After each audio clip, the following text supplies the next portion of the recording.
Well, one of the things we recognize we have to deal with here in Milwaukee is not just the actual amount of crime or the amount of disorder as can be documented in statistics, but fear of crime. Because fear of crime is what motivates public behavior. It's fear of crime that causes people to abandon their public spaces. And when you abandon your public spaces, they end up being occupied by people who want to use them unlawfully. And so a big piece of our outdoor roll call effort is to reassure neighborhoods that we are there. You know, it's one thing to see us drive by or walk by one or two at a time.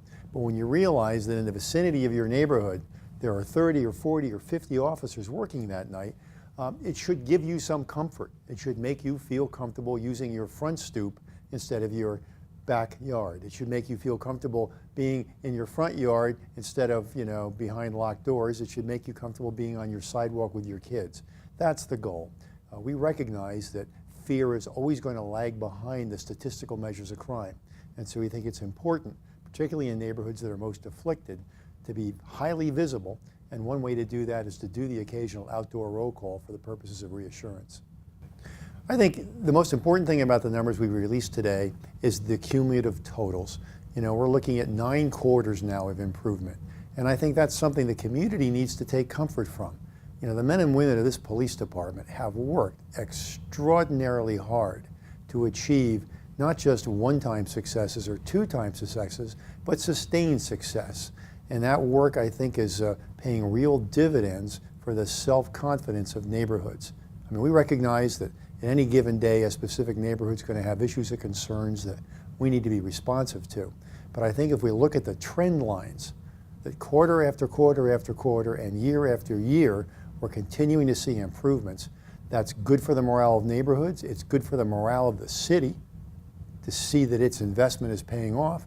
And it's good for the morale of our officers who know that their work is resulting in real improvements in the lives of their neighbors. We're very sensitive about the fact that those neighborhoods most afflicted by serious crime, that are most desirous of enhanced police presence, can, if we're not careful, be alienated when we come on strong to try to deter criminal behavior.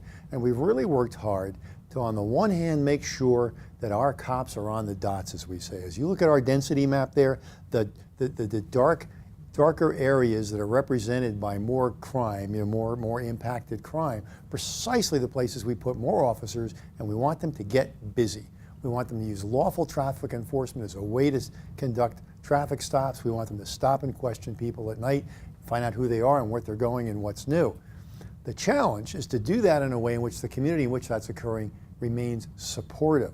So far, at least according to the data, we're not seeing an increase in our citizen complaints. We have quadrupled the number of car and pedestrian stops we make in the last 3 years. Quadrupled. And our citizen complaints have remained level with 2007 numbers, which to me indicates that people are accepting of what we're doing because our officers are behaving with courtesy, professionalism, and respect. But we have to keep our antenna out because we recognize that how our authority is used is as important as its results. We're putting more officers on the streets than we ever have before.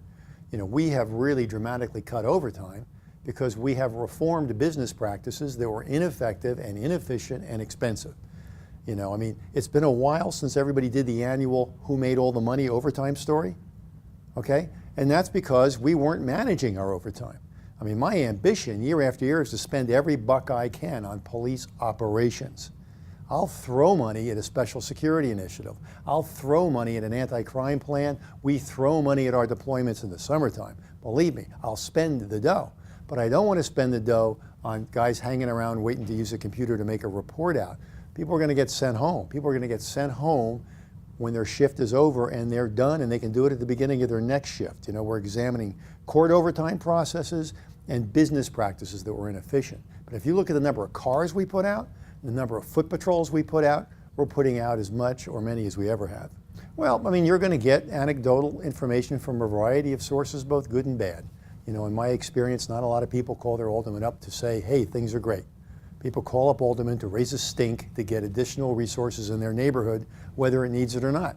We have to go by the data, and it's important for us that the data get collected and that we collect it accurately so we can have an impact on it. But I don't have any doubt that from time to time, this neighborhood or that neighborhood is somewhat dissatisfied with the quality of our response. That's why we're never done. I think citizen confidence has a lot to do with their willingness to cooperate with the police.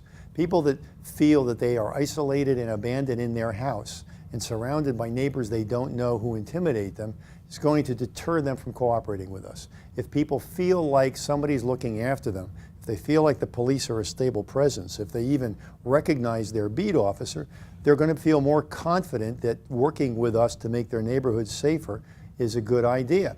The first quarter of this year, we saw a 100% clearance rate in the homicide rate. Now, that indicates to me that people are working with us to solve homicides. You know, we're going to have segments of the population, you know, the tough guy segment of the population, and somebody comes into the hospital shot in the rear end, and he's going to be a tough guy and not cooperate with us. We do continue to have some problems with that, but when it comes to dealing with the stranger crimes, we're getting a real lot of cooperation, and that's a tribute to the professionalism of our detectives who know how to talk to people. You know, the old Dirty Harry stuff doesn't work in real life. People don't talk to you because you try to scare them to death. They talk to them because you gain their confidence. And we got detectives that are really good at that and really know how to talk to people. Well, you know, the first quarter of this year, we made a heck of a lot of burglary arrests, and we did increase our clearance rate for burglaries, which was also significant. But we also have to recognize that this has been a persistent problem for about the last year and change. We're continuing to focus our resources where burglaries are most likely to occur. We've also undertaken a new initiative with District Attorney Chisholm, where he is devoting prosecutors to prosecute residential burglaries as seriously as violent crimes. I mean, we're recognizing that in many neighborhoods, a burglary is in fact far more serious than a shooting. And the community gets that a lot of our shootings are knuckleheads shooting knuckleheads in the rear end. But a house gets broken into in a stable neighborhood, and people start thinking, do I want to live here? So we know we need to get a handle on that, and so we're devoting significant resources. And you know, I am heartened by the fact that arrests and clearances are up, but it's been frustrating that that has not been matched in a similar crime decrease as the other crime decreases. Well, you don't ever decide you've won, all right? I mean, you don't give up when you have a spike, and you don't decide, you know, the game is over because we're making some serious improvements. There's a lot of crime in Milwaukee, so there's plenty for us to do.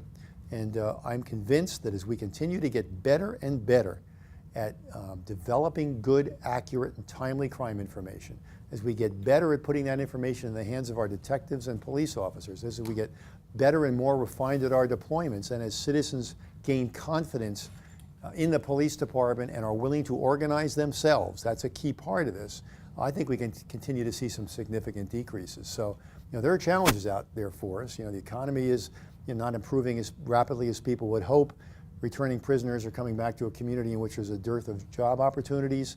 You know, everybody in city government is having some level of attrition, but I'm convinced that our strategies combined with the work ethic of our people are going to keep paying dividends.